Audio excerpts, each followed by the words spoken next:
Okay, we're gonna do this again where I'm gonna do art at the same time that I talk to y'all because busy and letting time get away from me, and besides which, it seemed to work fairly well last week. Um, I have got to get a couple of chainmail dragons made, and I'm also going to be trying to get a link put somewhere so people can find me because, well, uh, hi, Differs. I'm glad you could make it. Hello, hello. I am a little discombobulated today because, to be very honest, um, I wound up with a taking a nap that I had not planned on. Um, so I'm glad the notification worked. Hello, Ben. All right, maybe I don't need to put links anywhere. I will just tootle on and do the thing. Hello, Julie. Oh, so yes, the nap was very good. Just I hadn't planned on the nap, so and I've also got stuff on me because I was baking earlier. Yes, I understand what you mean. There's a time when you have small children where you can coordinate naps with said small children and actually successfully carry it off. Um, so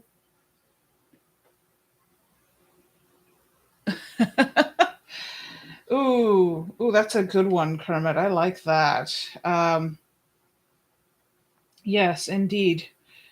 Assembling baubles is about it, especially because this is going to be interesting while I'm still slightly sleepy.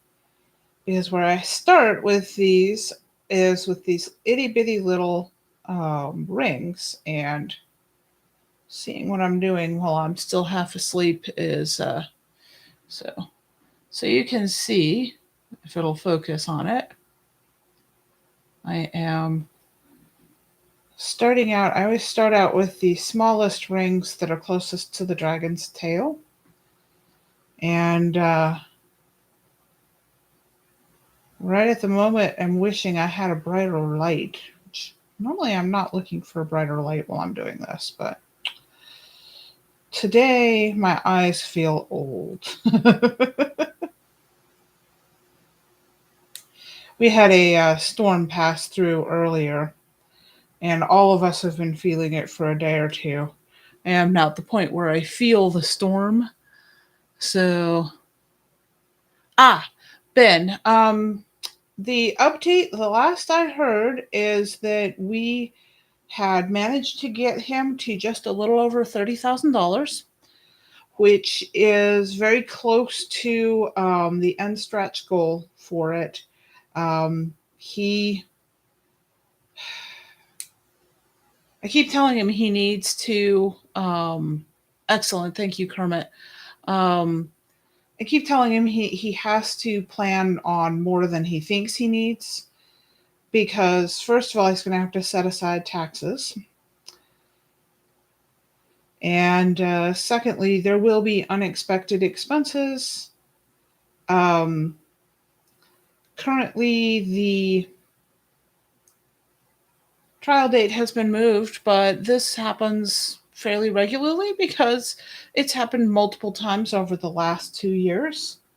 Um, there have been occasions where he showed up at court and the DA did not.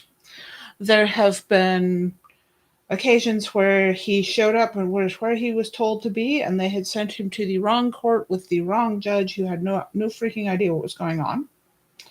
Um, and they have indeed sent him another plea bargain, which he has had his lawyer decline politely but emphatically, or well, extremely emphatically, shall we say.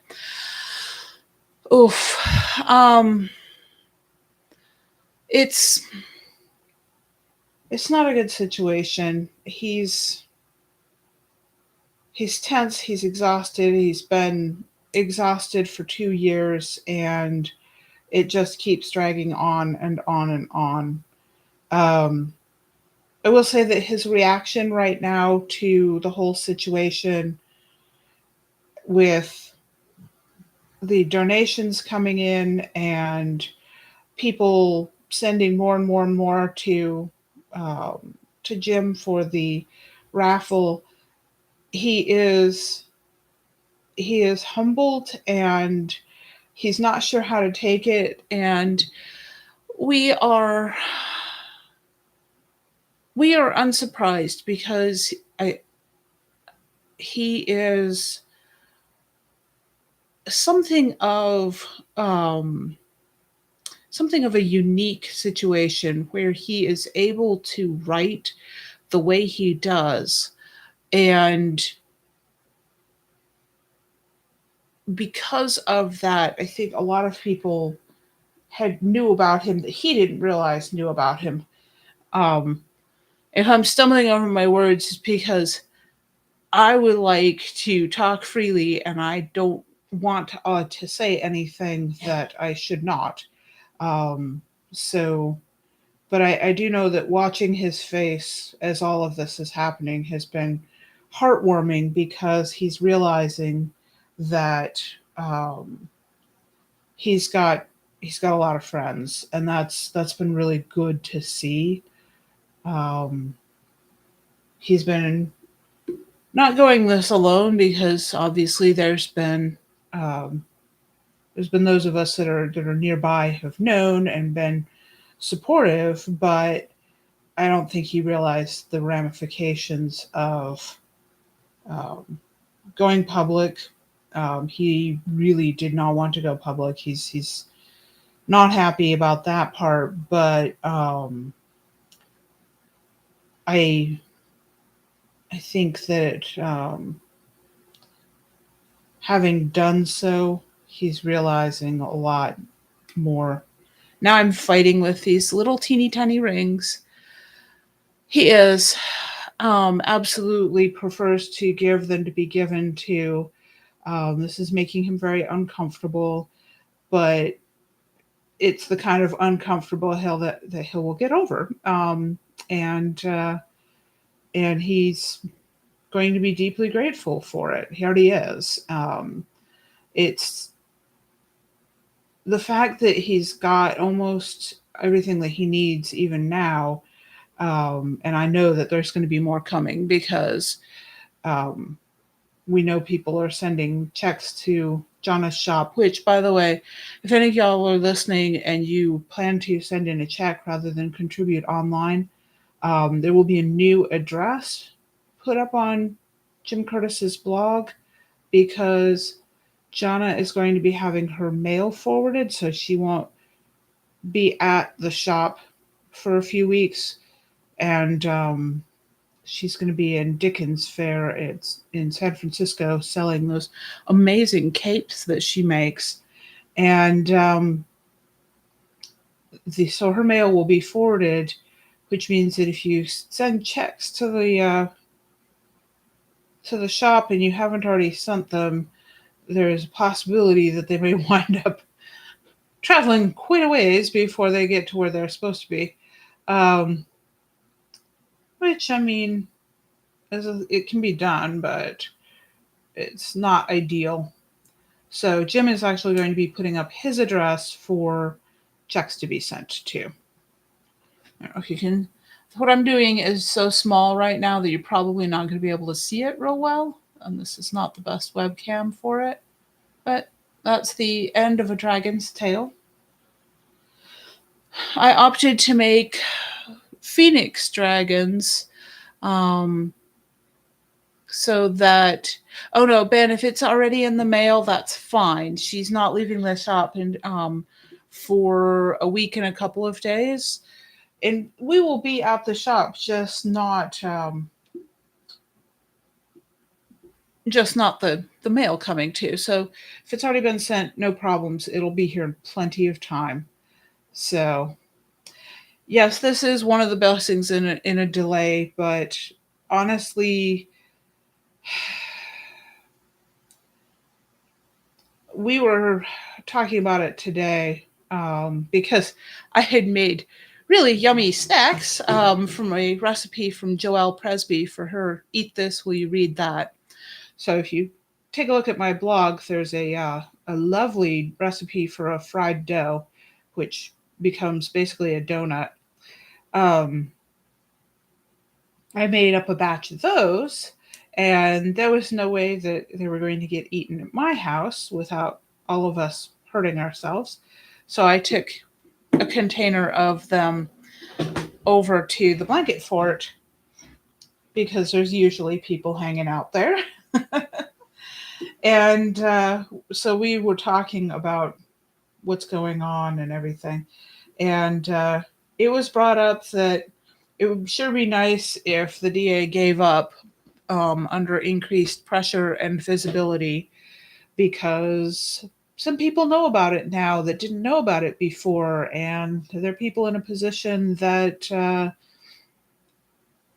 the people that are doing vindictive, petty things in pursuing Law Dog, uh, those people are probably going to have some pressure put on them. But unfortunately, the people concerned in prosecuting this have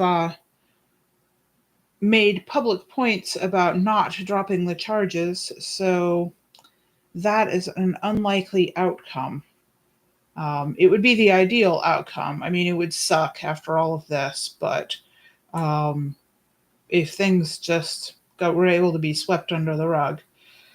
Unfortunately, the same people that did not think through the ramifications of pursuing a vendetta publicly have backed themselves into a corner. So, while he's liable to get at least one more plea bargain, um, he is actually looking forward to the fact that he's going to be able to stand trial and have himself be not guilty because he's not. So that vindication is what he's going for right now. And we'll get if they ever let him come to trial. And that's the problem. Kermit, that is not something I can confirm publicly, but things are in motion. When Jim Curtis really gets involved in something. Oh. It's funny because I walked into the blanket fort today and I looked at Jim and I was like, "You look nice." He was all dressed up and spiffy. So he had been at a get together with some other people. So there's the beginning of the dragon, little dragon tail there. This is a modified Byzantine weave, graduated rings coming down to these little itty bitty tiny ones here that are, oh gosh, I don't remember what those are. I think they're bigger than a 16th of an inch. They might be an eighth of an inch. So he was hoping to, Ben, and was not able to. He was, however, able to speak with some other people that are in a position to be helpful. And he was told basically that as soon as the election is over, because everybody's busier than the one-armed paper hanger, but as soon as the election is over, to make some phone calls. Um, so we will see if that helps any. It's possible. But overall, everybody's in good cheer. There's a lot of laughing, and of course, me taking fried sugary dough, still warm from the fryer, over to the shop helped a little bit because comfort food. It's not good for any of our waistlines, but sometimes you need something.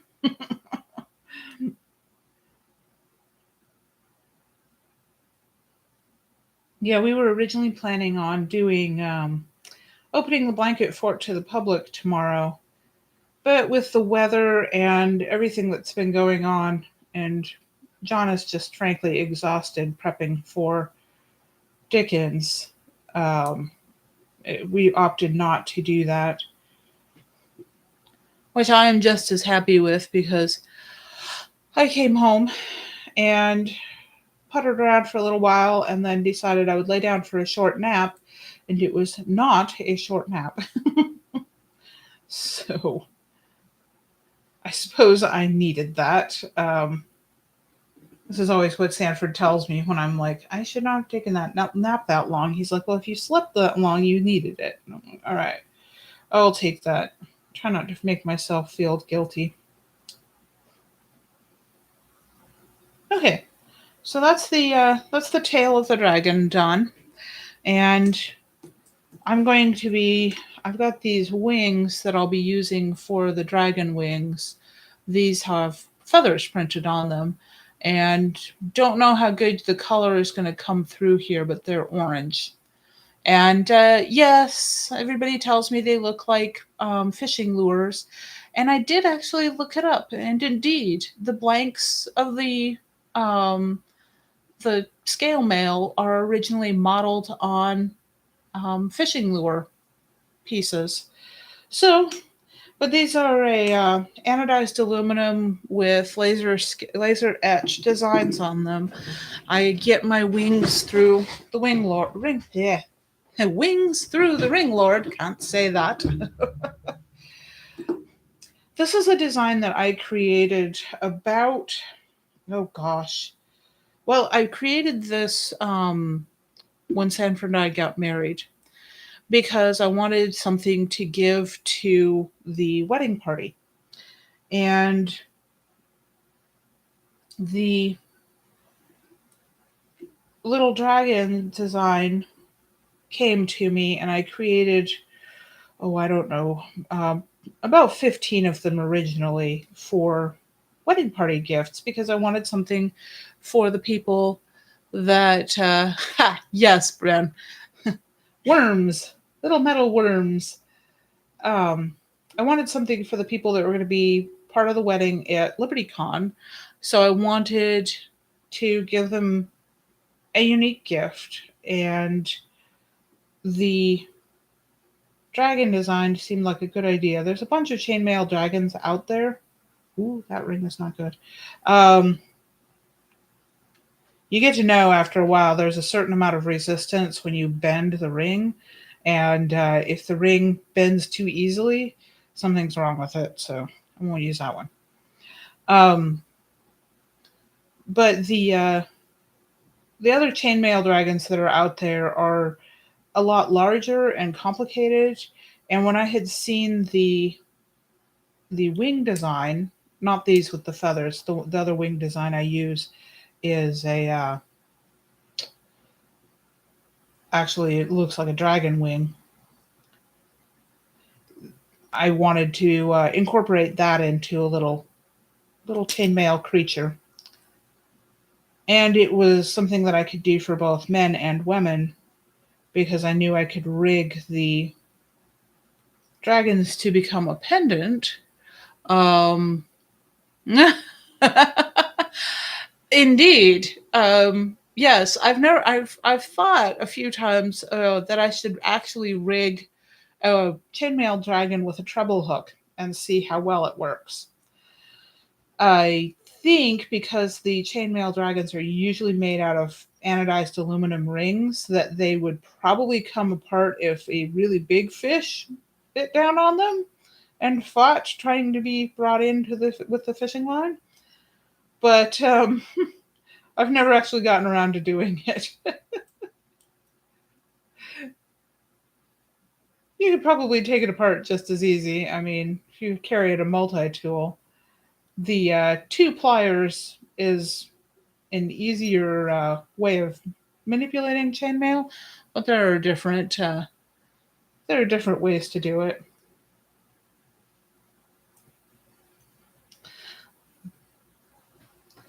So This design I created, and I have actually made quite a lot of them because at one point I was making them wholesale for a vendor that does booths at conventions. I was not making them quickly enough nor cheaply enough for said vendor. And at one point, they basically told me that it would be really easy to copy the design because it's not that complicated.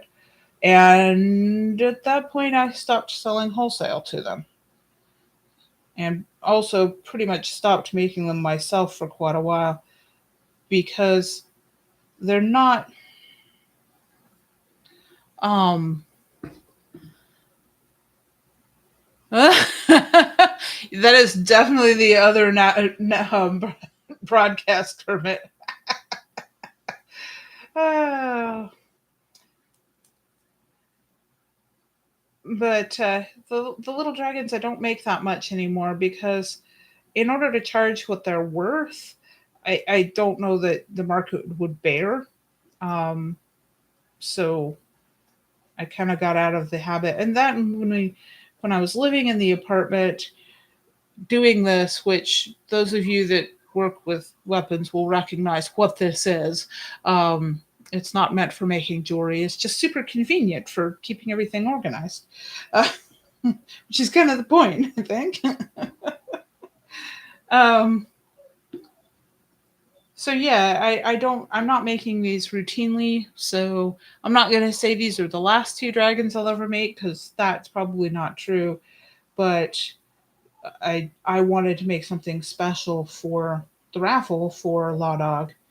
And also, we were trying to come up with some things that were going to be more targeted for um, ladies or people that didn't want another gun. I don't know who those people are, but there are people like that, I'm told. Not sure any of us are, but hey. When they run out of guns, you can have the choice of other things. Like I believe Julie Pascal is sending a ring. I haven't seen the photos, haven't taken a look yet at the updated on Jim's blog. But I gather we're getting up to quite a list. So a pair of dragon dangles. Now these can be rigged to be pendants or something else other than murder needle dangles. So they don't have to be um, used for that. I'm going to put them on the little clips for a dangle, but they can be put onto just regular rings so that they can be used as a pendant. I can put them on bookmarks. I have metal bookmarks that I use occasionally with dragons so that they can be. Heck, I have used dragons as Christmas tree ornaments many, many times myself. So I've seen them on hats. Yep, we have helped rig them so they can be put on hats. So there are lots of options beyond murder needles if someone wants them that doesn't want to have to wear hair sticks, like a gentleman perhaps. Gentleman's dragons. Um, this is always the tricky bit because I get a little gap here, and I don't know if you can see. Ooh, let me do that properly. You can see the rig there for the wings to keep them. I've got a little gap back here that I don't want to have. I will probably wind up when I'm not talking going back and tightening up rings here because talking and doing this at the same time is a little special.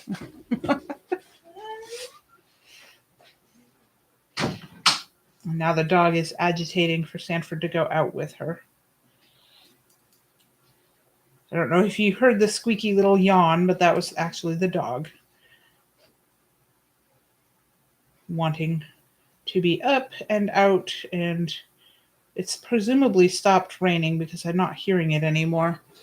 there for a while it was raining pretty hard and hitting the windows. No hail in this storm. We're definitely at the season where it could happen. Nice thing about this house is we actually have covered parking for the vehicles. All right, now the dragon starts to come together. Next thing is the neck and the head. And for the heads on these, and I just realized that I had grabbed a piece that I'm going to need, but the heads on these are actually beads. So this is a metal bead that is shaped like a dragon's head. And I usually use bead pins for these. I have little silver dragon heads that are smaller than these that I use more commonly for the dragons. I just wanted some that were golden color to go along with the phoenix. I have to use bead pins to put these on because the hole that goes through the bead is not what I can put a ring through. But I will get these little guys assembled and keep talking to you. So as you can see, these take probably, they don't take me quite an hour to make each dragon, but it gets close sometimes. And depending on how I value my time, that means that, and I've got my pliers in the wrong hands. I work with 2 needle-nosed pliers, and I prefer the broad flats to be in my left hand, which is my weaker hand, because then I'm a little bit more agile with the true needle nose. And these are not my good pliers, but unfortunately, it looks like the really expensive, nice set of jewelry pliers got lost in the move between the apartment and the house. Not quite sure how we managed that, but I have been through literally everything and have been unable to find them. So I don't know how they got separated from everything else, but they're in a pouch. They have a little, like, it's like a chef's knife roll, but it has pliers in it, and that has gone AWOL entirely. It is what it is. So sometimes when you move, you lose things. Now I'm back to the really tiny rings again. A little bit better now that I'm more awake and I can actually see what I'm doing, but with the necks, I probably could do a little bit more elaborate weave to supply me with the absolute cheapest rings possible, and I was not willing to do that. I wanted to make a quality product. And you can get super cheap rings out of China, but first of all, they're a pain in the butt to work with because you get a lot more of those bad rings that are not good quality, not solid quality, so they'll break. Which, even if you use one of those to put a dragon together, and then the dragon's going to break when someone's wearing it or using it. The other thing is that this particular vendor did not attach my name to my dragons in any way.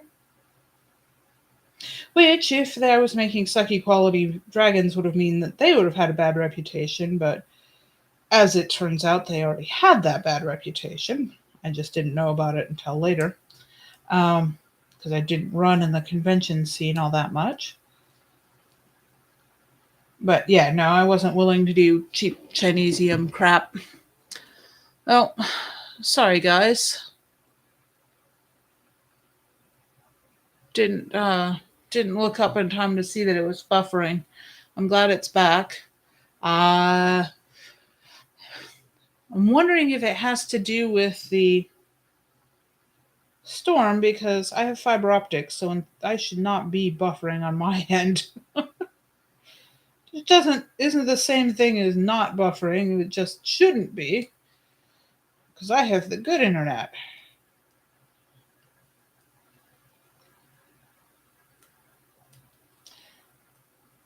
I will get as far as I can because I don't have the last little bit to finish these up.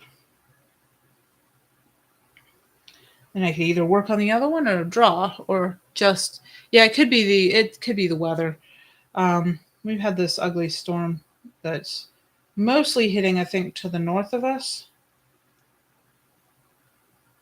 but we were expecting bands of it to be passing through for quite a while, and possibly even into tomorrow. And I have a little purple ring there, which I don't need in this slot.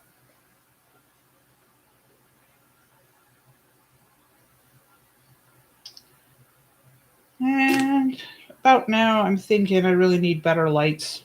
I'm going to do this. If I'm working at the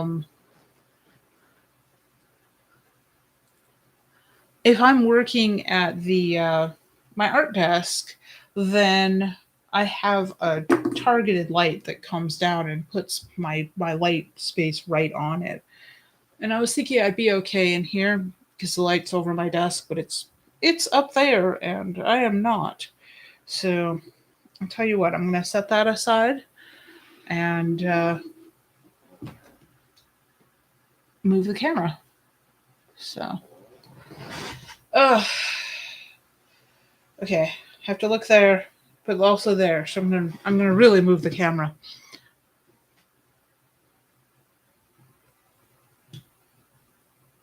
Yeah, there we go.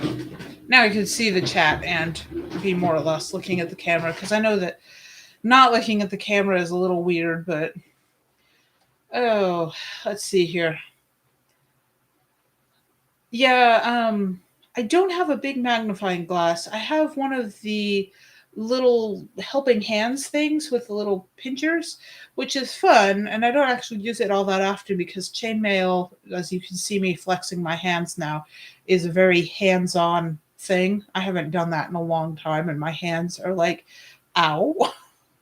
What are you doing to us?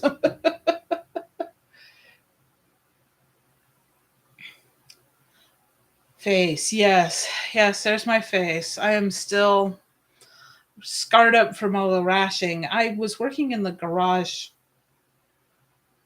last week because I think it was Friday last week. I was working in the garage and got into something, and my face, I had a rash that was bad enough. I actually scabbed up afterwards. That's why I did the art last week, was because I was like, I'm not showing y'all what's going on with my face. So, um, ugh, but I'm still healing up from that, and it's just very warm and humid in the house because of the storm and because I was cooking earlier, and we have had the AC off because we didn't need the AC. So it's Texas. Sometimes you need the AC for a couple hours, and then you need the heat for a couple hours. Yeah.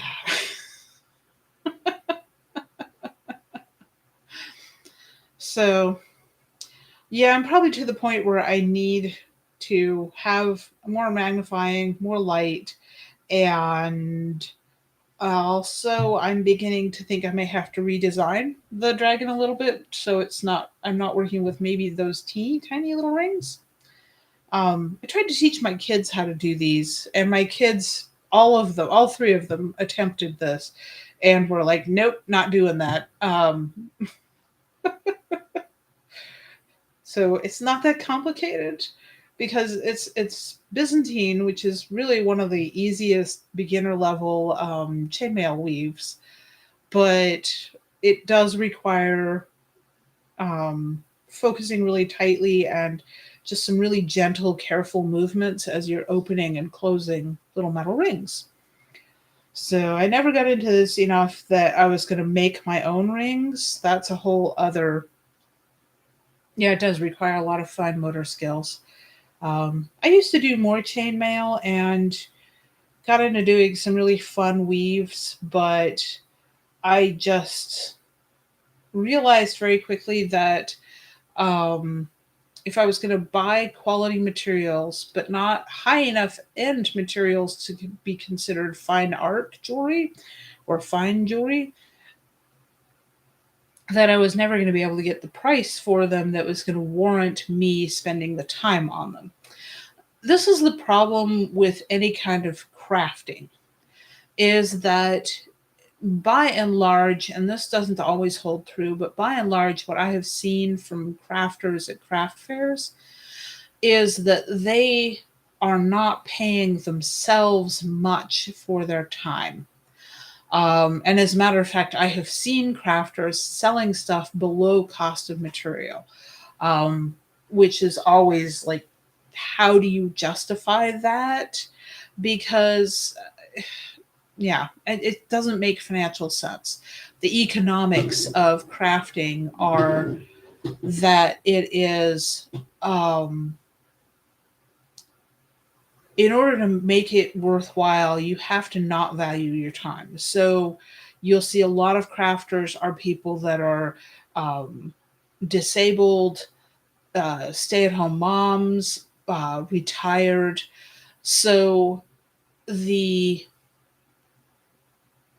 right, and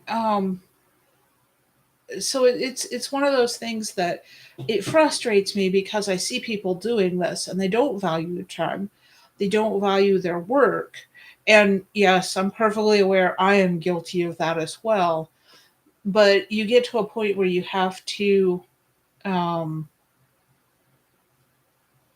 you have to kind of sit down and take a cold hard look at just how much time making it takes, marketing it. If you're selling stuff online, it takes time to create descriptions, to photograph things properly. And you're not going to sell them if you don't photograph them properly. And it's an equation that I added up a long time ago, and it doesn't work for me. I would rather make art, I would rather write. I don't want to make jewelry and sell it. Because what I do is classified as costume jewelry, and I cannot compete with cheap Chinesium crap. Um, right, because baby has no sense of it's chilly, therefore I should bundle up. Oh, excuse me. Sorry, guys. That nap caught up with me. Um, so yeah, I stopped making jewelry a long time ago. The dragons were the one persistent thing because they were mine. Because I had created the dragon design and I was not willing to let someone else take the design. And exactly, Julie. Each time you have to do a description, do all the keywords, get everything properly lit. I had a lovely conversation with a gentleman earlier this year about macro photography and photographing faceted gems. It's not a easy process to properly light them because they are so deep, they're so reflective. So to properly light them and photograph them is much more complicated than you might think at first, unless you've actually done it, in which case you know. Hello, love.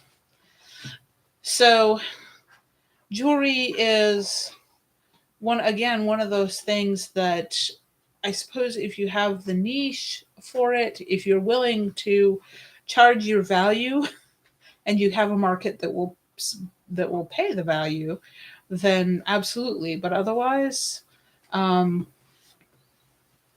your hands are cold, love. I was outside. It is cold out there. Yes, it is. It was 81 when I went out this morning and bought the deep fryer.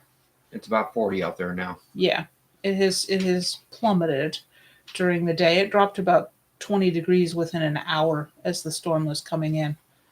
So, fall has come to Texas.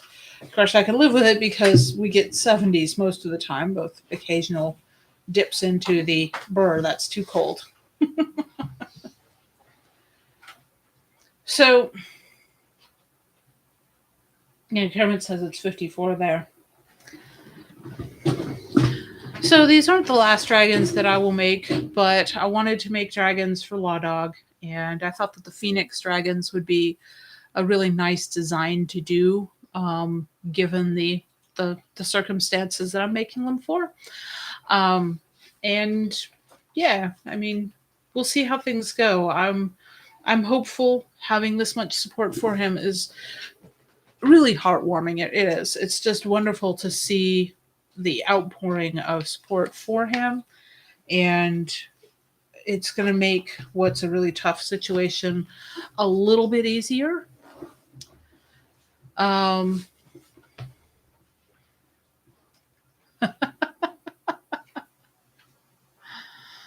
oh, poor Barbara.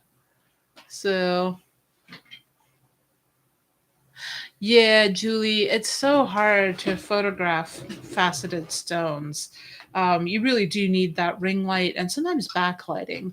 So you need lights from multiple directions to give the stone its um, proper look. But I'm sure that it's a lovely ring. Yes, dragons for Law Dog. That could be a story. Probably not going to be because I have my hands full of what I'm writing right now. I am writing a flipping the tropes story for Jim Curtis's anthology. Um, and I'm having an absolute blast with this because this is a few years back. We were talking about why most fantasy stories that involve a chosen one are all about teenagers. And we were talking about the fact that that's because grandmothers are, in general, just a little too practical to up and go off on a quest, not to mention the fact that they're a little rheumaticky and arthritic and they just hurt too doggone much. So, the flipping the tropes idea, and I've done this before. I did when I wrote Jade Star. It was actually originally based on that idea of what happens if a grandma winds up going off on a quest. Only that one's science fiction because it's space opera. But with this one, it really is what happens if they show up to collect the chosen one of prophecy and they get there about 70 years too late. So I am just having so much fun writing this character and the shenanigans, and I'm looking forward to putting it in the anthology and seeing what people think of it. Um, I got a very enthusiastic because I ran the first couple thousand words by him, and I got a very enthusiastic, yes, write the rest of it from Jim. So I think I'm on the right track. I'm about halfway through. Um, Oof, Evan, that's not fun to be without internet for that long. It's funny how, I mean, I grew up without internet. Heck, most of my childhood I grew up without electricity. But now I'm like, I need the internet. I can't live without it.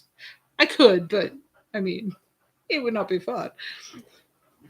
So, yeah, so I'm working on this one and then about halfway through it now, and if I could finish it up by the end of the weekend, which is my goal, then I will switch over and work on the story that I'm doing for Space Cowboys.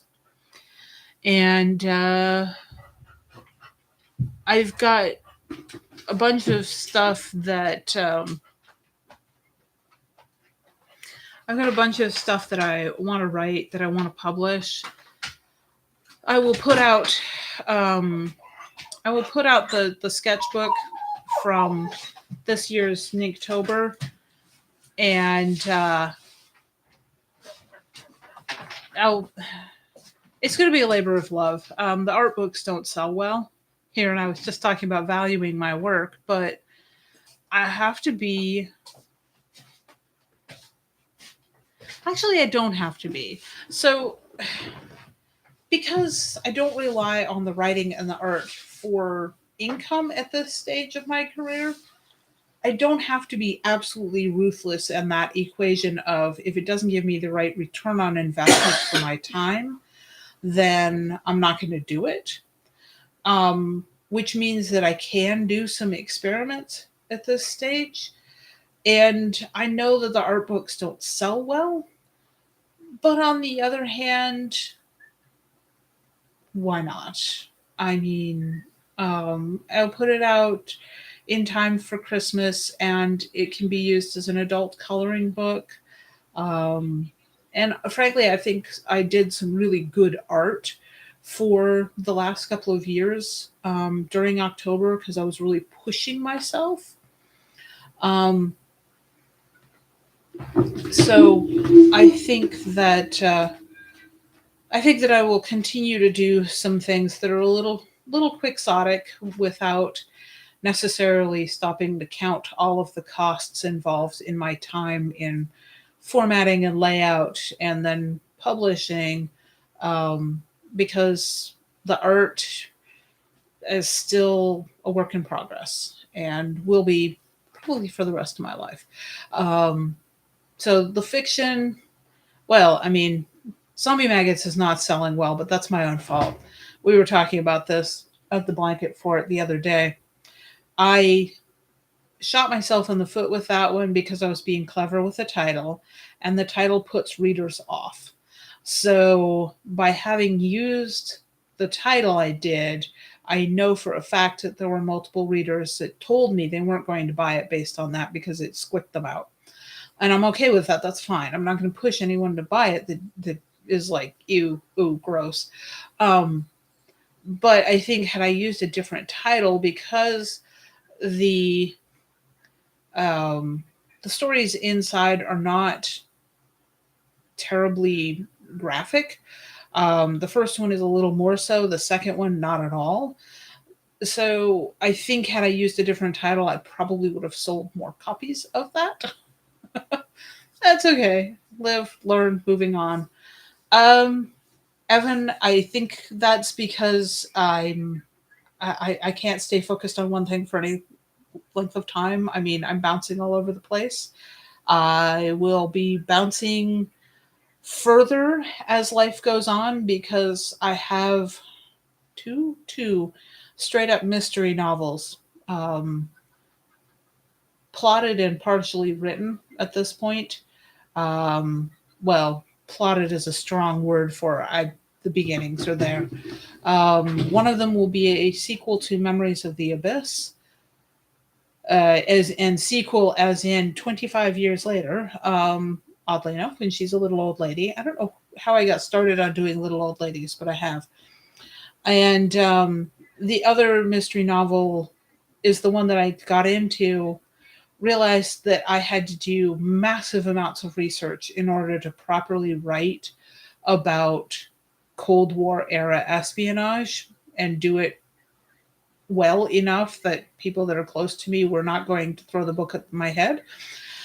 So, um, it could be Miss Marple influence. I went through a streak just not a couple of years ago, I think, of reading Patricia Wentworth's Miss Silver books, which are also Little Old Lady. Miss Marple was never Miss Marple was never a favorite of mine until just recently I started to be able to read her. Before that, she drove me up a wall. I actually always enjoyed Poirot a whole lot more than Miss Marple, but um, my detectives were Marjorie Allingham's Campion and Dorothy Sayers' Peter Wimsey.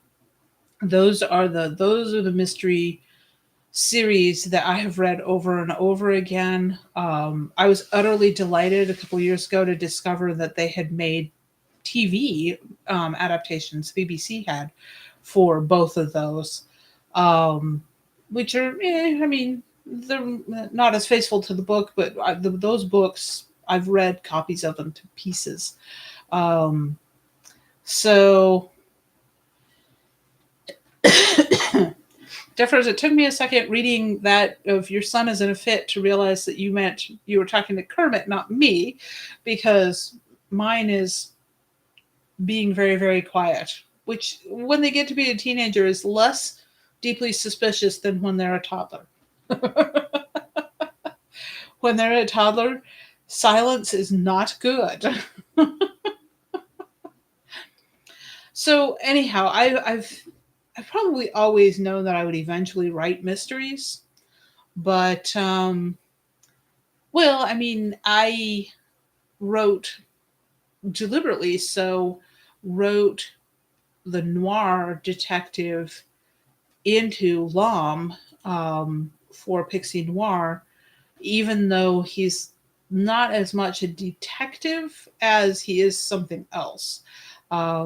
He's the king's strong arm man, um, and a bounty hunter, basically.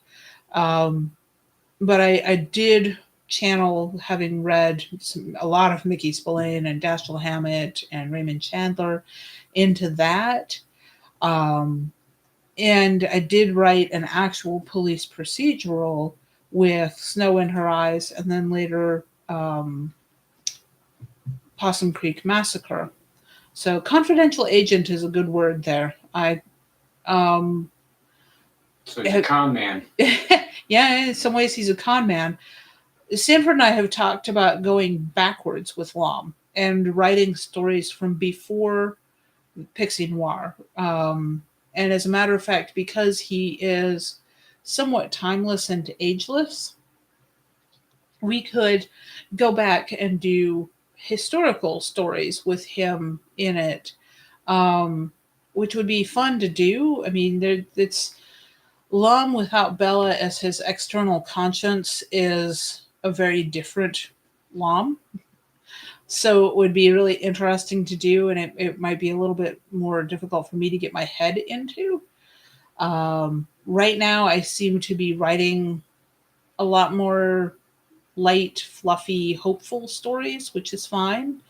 I do need to buckle down and write something for the PTSD anthology, although we were talking about this last night too, because when I wrote the post Big Damn Heroes for my website, one of the things I was thinking about when I was writing it is that um, the second of the two PTSD anthologies was intended to be geared towards these kinds of men and women because what they do eats them.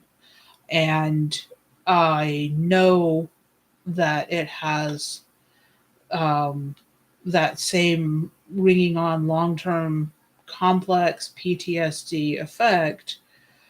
And so that's what I wanted to focus on for this anthology, but I'm not getting a lot of responses as far as people saying I'm going to write stories. So if I don't get enough stories for it, I don't know that I'll wind up publishing it, which I would be very unhappy about that. But if I don't have the material, I'm not going to do it a disservice. And I do have some wonderful stories, um,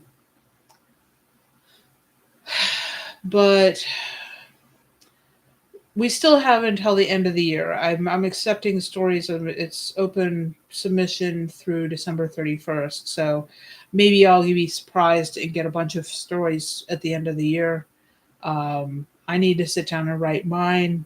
Of course, if I don't get a lot of stories, I can just make mine longer and do a solid novella core, because I have Kelly Grayson's story and it's wonderful, and I've got a couple of other people.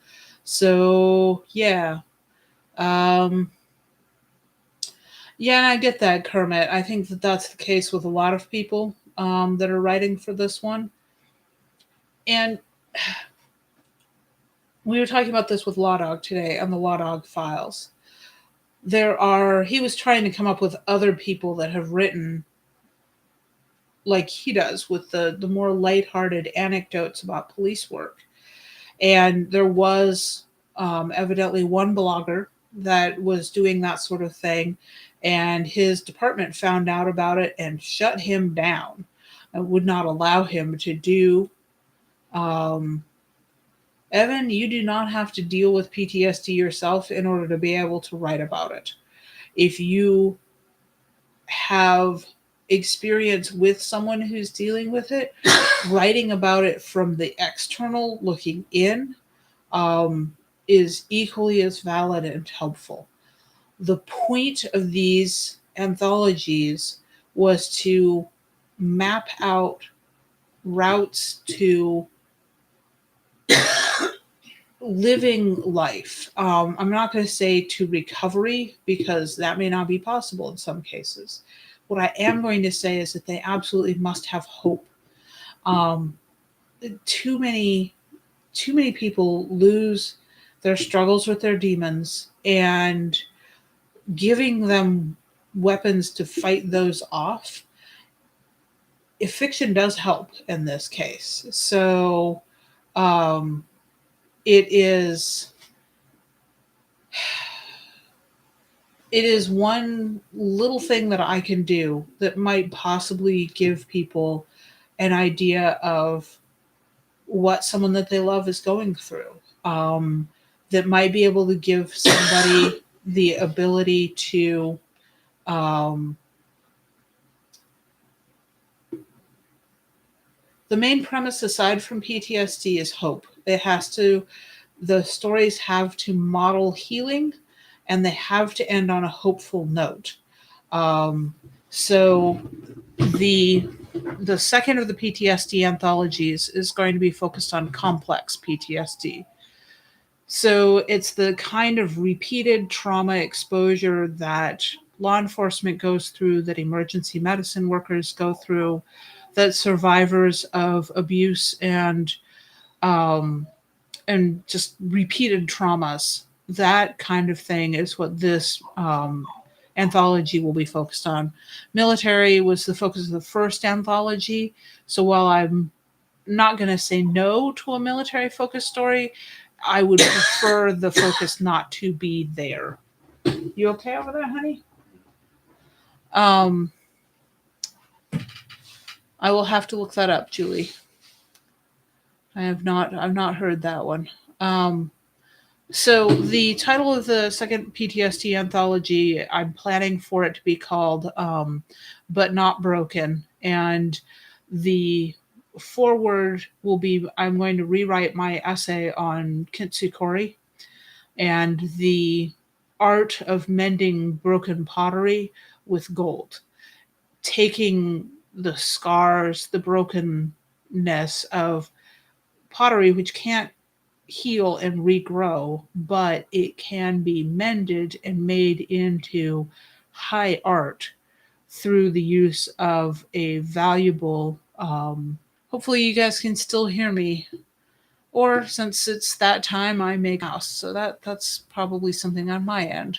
Might be time to restart. So, well, thank you, folks, for coming and listening to me, and I will. Live again. Okay, I'm moving again. Yeah, I don't know what happened there. So, yeah, Sanford pulled it up. But, okay, I'm going to wrap it up for the week and see if I can't figure out the software, because right now I'm using straight up YouTube Studio. And next week, maybe I will be a little more together. So, have a good week, folks. Thank you.